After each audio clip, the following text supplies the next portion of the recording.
Hey, everybody, we're the Good Doctors of Abbey Research. I'm Dr. Kristen. I'm Dr. Aaron. And you are exceptionally welcome to our conversation today. Abbey Research exists to encourage empathy as an intellectual posture and not an emotional response. And that is led entirely by curiosity and figuring out how to look at the world around us differently. We're both social scientists and literally have professional training in this. So we decided to invite you to our conversations in that fashion. Here on the YouTube channel and on our sister podcast, we talk about everything from how you can view Netflix shows to teach you more about the world, like Bridgerton or Glow, or, we might even tackle Stranger Things someday. Who has any idea? And then also The Falcon and the Winter Soldier and what it kind of says about race and patriotism and identity. But we also talk about things like, how do you enjoy problematic stuff like the Olympics? And how do you do human in a little bit better way? Because we can all use help figuring that out. We talk to each other all the time. Literally, we'll show you the receipts if you want them. We turn on the recording devices for y'all because we love inviting you into our brains and our lives. So please, wherever you're encountering this, like, subscribe, rate, review, and comment, and tell us what you think. This discussion is a part of a special discussion we're doing as we film and as these air in August of 2021 during the Tokyo 2020 Olympics happening in 2021 because of pandemic delays. And we thought it would be a great opportunity to have a larger conversation about the joys and the pitfalls of watching the Olympics and what the Olympics mean for the competitors, for the viewers, and how we can engage with this in a more culturally aware posture. In terms of things that we, complicated things that we love, the Olympics is one of the top of the, at the list for us. And so we're spending 4 weeks in August 2021 having these discussions of things that bring us joy and things that are complicated. So join us for the next couple of videos and or episodes, however you are engaging with this, as we have these conversations. So we're starting off first and foremost, if you've been watching these Olympics, mental health has been a big discussion thanks to goddess divine Simone Biles and her never-ending supply of bravery and courage. Seriously. To be, she's found the well of that cannot be tapped.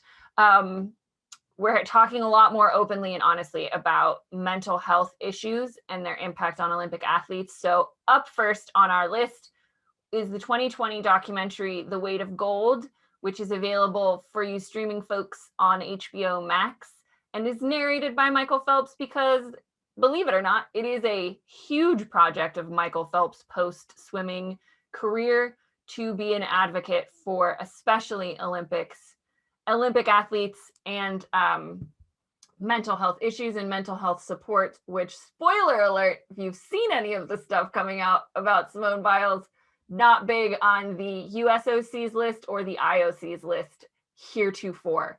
So that's what The Weight of Gold is about, essentially.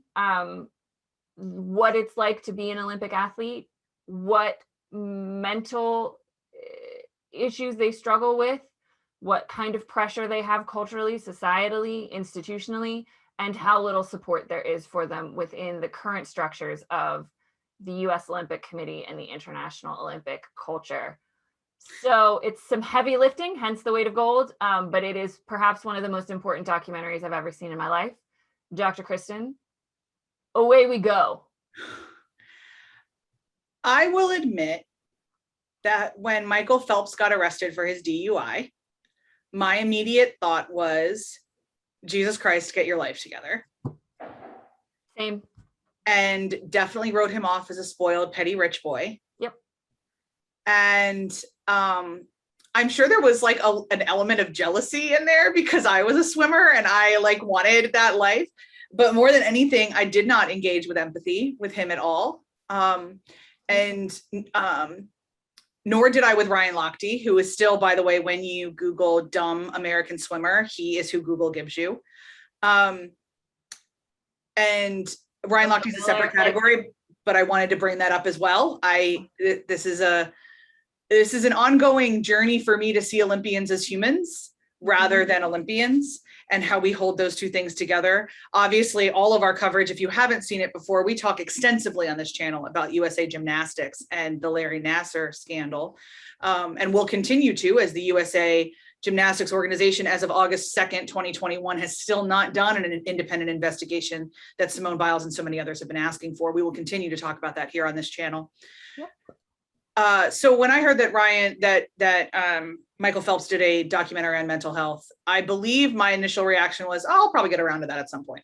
And it was a lot more about the fact that it was about Olympians, and I like to watch things about Olympians, than it was about me giving any credence to this issue. And as somebody who is literally on medication for mental health, I'm even more embarrassed about that I didn't kind of give this credence. But if anybody has been watching the NBC coverage, which is just always terrible, but has the best theme song of any sportscast ever. He has been talking a lot with Mike Tirico about mental health. And while his foundation is entirely about getting low-income kids swimming lessons, because in the United States, that's very hard to come by, which I love. It really sounds like he's got a second one in him, because this mental health thing is just itching to get out of him, which I really, really love. So it seems like what he did was take some of the money that he has, and he's very clear that he's one of the lucky ones that makes a living doing this and continues to make a living doing this, and gathered some filmmakers and some people that he knew and trusted that were also struggling with these things, that were also happened to be Olympians, and put together one of the most emotionally devastating and visually compelling 47 minutes of my life. Yep. That I cannot recommend highly enough. Here's some of the people we talked to in this. I wrote them down because I knew I was going to forget somebody.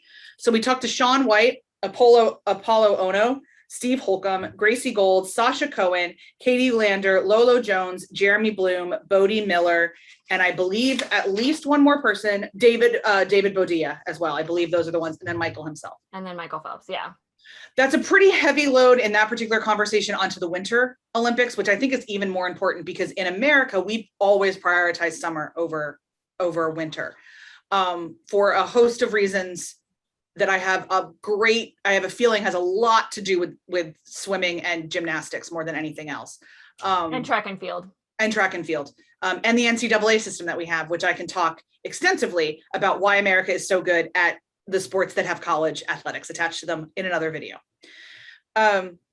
Essentially, how to summarize this is the way that Michael opens it, where he says, I had no idea how close I came to losing it all. And you could tell that he wasn't talking about his Olympic glory, he was talking about his life. And the weight that he gives in his opening narration is what sets the stage for this.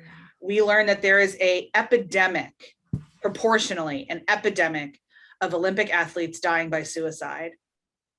We learn that there is no support financially, or they lose their health insurance when they're no longer on the team. That hit me in a level that I wasn't prepared for. Like, I don't know how I thought they were getting health insurance, but I didn't assume that like within 6 weeks of the Olympics, you lost your health insurance. Yeah. And, it's one of those things for me that I'm not surprised at what we learned, given how much time we spend talking about cultures and systems and institutions.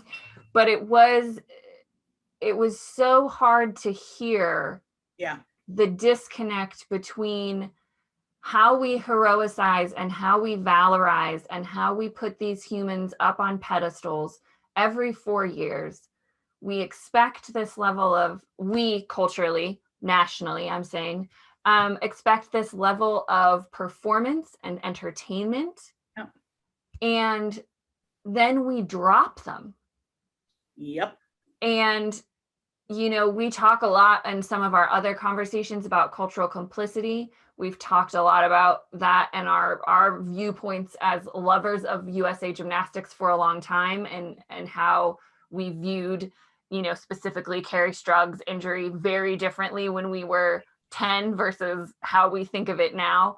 And I feel like it was very similar for me in that too. And we've talked about Britney Spears and Taylor Swift and these high performance, high celebrity humans who have gone through these mental health struggles, and how you and I have both judged them personally as a part of the larger cultural narrative around that. I felt the exact same way about Michael Phelps. I remember hearing about it and just being like, oh, why can't he just get his act together? And it is a huge, huge conversation about how we talk about culturally mental health and what constitutes appropriate mental health issues. And like I saw a tweet over the weekend talking about again the Simone Biles of it all, which she's been in the news so much for, and was like, why are we always okay with accepting mental health as a reason for a mass shooting, but not for a major athlete who withdraws from competition? And so, this has opened up, I watched this documentary before the Olympics started. Same. Before I went on vacation. So before even Simone Biles happened. And, hopefully we can ride some momentum with this conversation in these Olympics. And we don't drop off at the end of the Olympic and Paralympic season for this year, in terms of recognizing that these people are humans, that they are high-performing humans who live under an extraordinarily high amount of pressure and training and regimen in order to get to the level of competition that they get to, and that societally we don't support them, and institutionally we don't support them while they are in the institution and when they are outside of it. And all of that has to change, because we can't keep asking them to do this and expecting them to do this and then abandoning them. I'm disgusted at, again, the behavior of the USOC and its abuse of the athletes. I can't call it anything other than that. And I want to call it the media really briefly too. Yeah. In this process, NBC is really bad at this, and NBC has been doing Olympic coverage for my living memory. I think I read somewhere that in 1984 it was ABC, and like that's great, but the Olympics I remember watching are Barcelona onwards.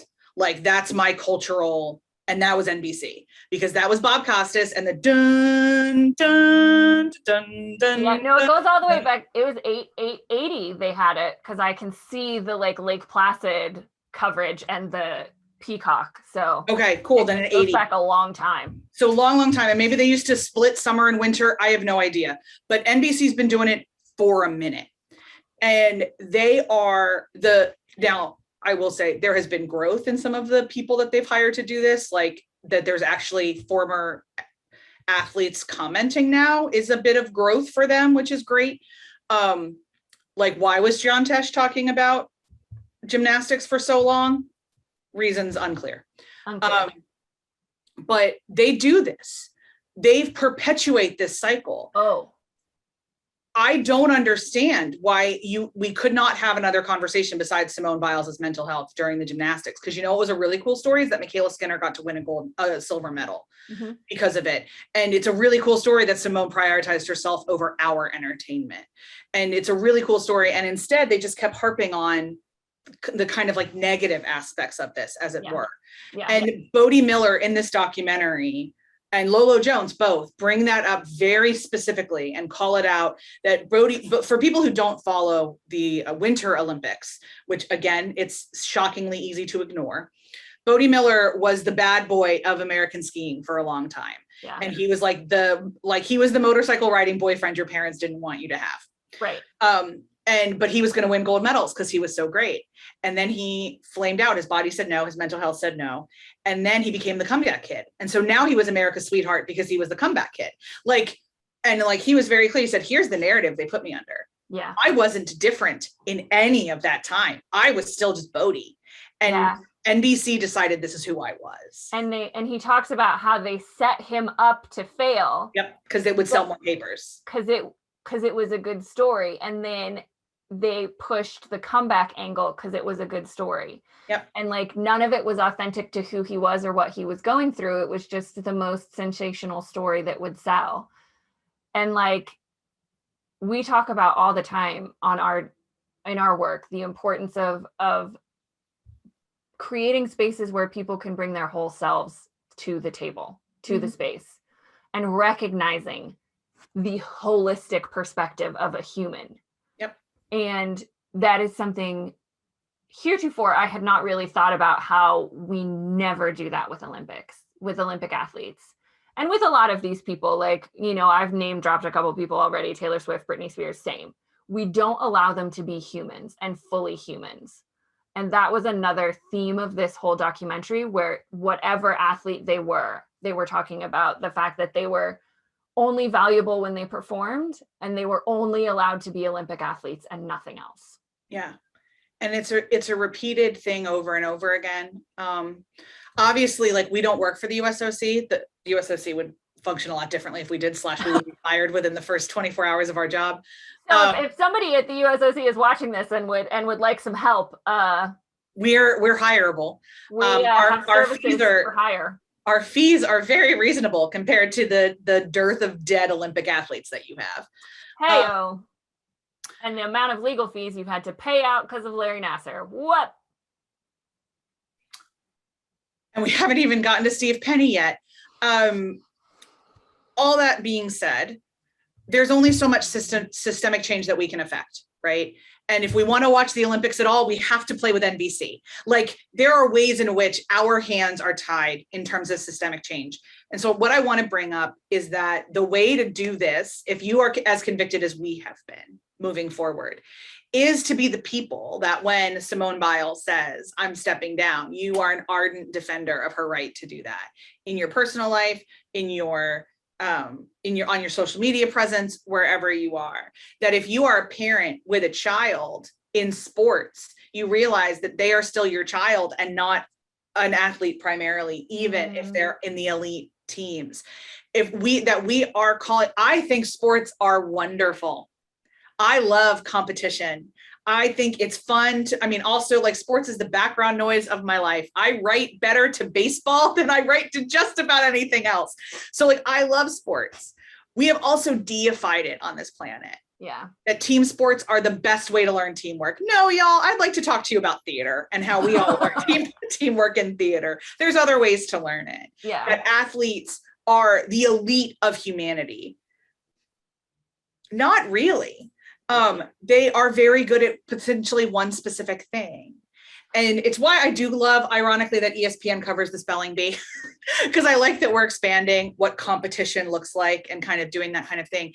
But we all do have a role in this crisis. Yeah. I can't save these athletes, but I certainly can be their advocate. I can follow them on social media and I didn't know that, like, they're skiing year round. I had no idea. I didn't even know there was gymnastics year round. I didn't know. But cool, I've now followed these people on Twitter. And so when stuff's not even on television, they're tweeting and telling me where I can watch it. Yeah. I can support women's sports year round. I can watch the NCAA gymnastics finals that are a whole lot more fun than the Olympic ones, let me tell you. I can do that stuff. Yeah. In a small way to help defend those that are having the conversation. And the fact that we don't work for the USOC and we don't work for NBC are not excuses to not be advocates in this space. Yeah, and I think that's such an important point, because so often when we see something that is this big in terms of a systemic problem or an institutional culture, I remember saying to you in, like, our Slack as we were talking about this, as we watched it a few weeks ago, I said, like, whatever the opposite of holistic is, that is Olympic culture. Mm-hmm. And so it can seem really intimidating, like, well, what can I do to change this? Yeah. I'm not an athlete, I'm not a sponsor. But I mean, what we can do, and we've seen this work, is put pressure on sponsors. We saw this with the name change for the team from Washington in the National Football League. There was decades of Native activism and pressure put on the team from Washington to change their racist name, but it really only gained momentum once the sponsors said, once they took the money out of it. Yeah. And sports is so much about money. Yep. And the athletes, get paid a pittance, if anything at all. Their stipends were ridiculous. That's a whole other thing in this documentary we won't get into. But we can put pressure on them that way, because almost every institution and business responds to threats to their ability to profit. So I think one of the things that is really interesting about this documentary too is that it's all individual athletes or athletes from individual sports. Oh, I didn't even think about that. You're so right. And so like that's one of the things, the like lingering thoughts I had towards the end. I was like, what about team sports? And obviously, Olympic athletes, I would imagine, have the same mental health issues, whether they're individual or team related, but there might be more like collective support. You have other people on your team that you're training with all the time, and it's not as isolating, because isolation was another really big theme of this, and how from a very early age, once they determine that you're talented enough and you decide to do this, like Apollo Ono talked about it, and he was like 365, all you're doing is training for this, and like anything else that doesn't help go towards that goal just gets like left. Relationships, family, school, all of that. So I think that's worth thinking about. And we have conversations about mental health on team sports as much, if at all. I'd have to think about that. But it was one of my takeaways from this, and like the, I think, added pressure of being in an individual sport or an individual performer. It has to be daunting, to say the least. Yeah, and I think that it's, because there's, in collegiate athletics, right, people talk about the mental health pressures in a sport, but I think, and like swimming functions a little bit as a team. USA Swimming tries to, anyway, from other things I've heard. But I think the other piece of this for the Olympics in particular is, and I don't know if this exists at the NCAA level, this is a question I'll have to ask, but America wants specific stars. Yeah. So even though like somebody on LeBron James's basketball team might experience mental health, we want LeBron James to be a god. And so we wanted Michael Phelps to be a god. We want Simone Biles to be the greatest of all time. Mm-hmm. And so I wonder if there's also like, there's maybe support, but then these other people, like, how does Steph Curry take care of himself? Right. How does, like, I wonder if there's that piece too. Yeah. And I think, like, just as you brought up basketball, I'm thinking back to like some of the 90s interviews I would have seen with like Scottie Pippen, and his relationship with Michael Jordan and their basketball careers, and like how that all played together. And so what it's like to be on a team with such a high profile person. Yeah. And the impact that has. So I would love to hear those. If anybody knows of documentaries or podcasts or articles that discuss the mental health and challenges facing high performance athletes or other folks, please let us know. I think for me, the lasting thing about this documentary that will stick with me was really what Michael Phelps ended on, which was just like, he just looks at the camera and he goes, "We're human. I don't think I really have to say anything else." And it was an admonishment. It was a criticism. It's like, I shouldn't have to say anything else for you to treat us like we're human beings, because that's what we are. And he said that, with Mike Tirico while they were discussing Simone Biles. Yep. And he said, "We're human beings, Mike. We're human beings." And we can talk at another time about where this connects to me as well, with the business mentality and the ableist statements that we all have the same 24 hours in a day, and the hustle culture and these things that I find very problematic and and as do you, and the fears that I have around rest being viewed as lazy. And prioritization of self being viewed as a betrayal, which is, you listen to the narrative around Simone Biles and around Naomi Osaka when she withdrew from the French Open. It's like selfish, calling people selfish. They call people selfish. Yeah. And that's all really interesting. I'm a big believer in being driven towards your goal. I don't honestly know a whole lot of other people that work as many hours in a day as I do, to be really honest. And I do it because I love it, and I do it because it works for me, and it's all those kind of things. But every time in my life somebody has told me to hustle harder, every time somebody in my life has told me if I don't do this, other people like I am letting other people down, that has never been motivating. It has always been paralyzing and shaming. And there are maybe 15 people on the planet that know me versus like looking at Simone. I can't. Prioritizing yourself is never selfish. And if you're doing it to the detriment of other relationships or other things in your life, that's another conversation. And I think we keep pretending, though, that all of these things are the same thing. So the minute somebody takes a mental health day, they are all of these other things. The minute somebody says, I have to prioritize my body, they are also all of these other things. Yeah. And you can be incredibly hardworking, incredibly driven, have a really good balance on your life, understand who you are in your company, and still need to take a damn day. Yeah. Yeah. And I think, like, on this, on our YouTube channel and on our podcast, we have an episode about the puritanically endorsed work culture that we have in America and how it all ties into that, right? And so much of that cultural pressure and expectation of work is derived from that. And, I can't think of a better analogy, which is also appropriate and inappropriate for the Olympics, but it's like for Olympic athletes, it's like that on steroids. Yeah. Like, yeah. Because we have put them on these pedestals and because we have these expectations baked into our culture about what it is to work hard and to achieve goals and when you get to rest. We've done all of that, and then we put them up there so that they don't get to be human beings. Yeah. But they are.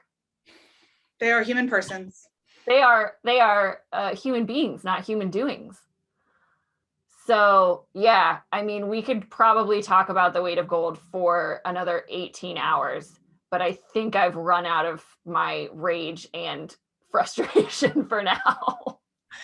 In closing, I'll tell everybody what I tell everybody when I'm talking about sports. If we want to change the coverage of sports, we need to change the coverage of sports. We endorse a female-led operation called The Gist, not that Slate podcast.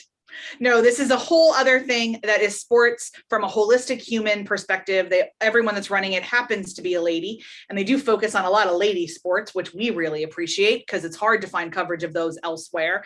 They're on Instagram. It's a newsletter during the Olympics, and I'm hoping the Paralympics as well. I'll be honest. You're getting daily emails telling you what's going on. If you love sports, we recommend this one as a really good way to celebrate sport and the athletes in tension, which is where we should all be moving anyway. So if you liked this conversation, we would also ask you kindly to hit a thumbs up if you're watching on YouTube, or to share it with somebody you love wherever you are watching. If you haven't done the subscription things on whatever platform you're on, we would ask you to do it. It really, really does help.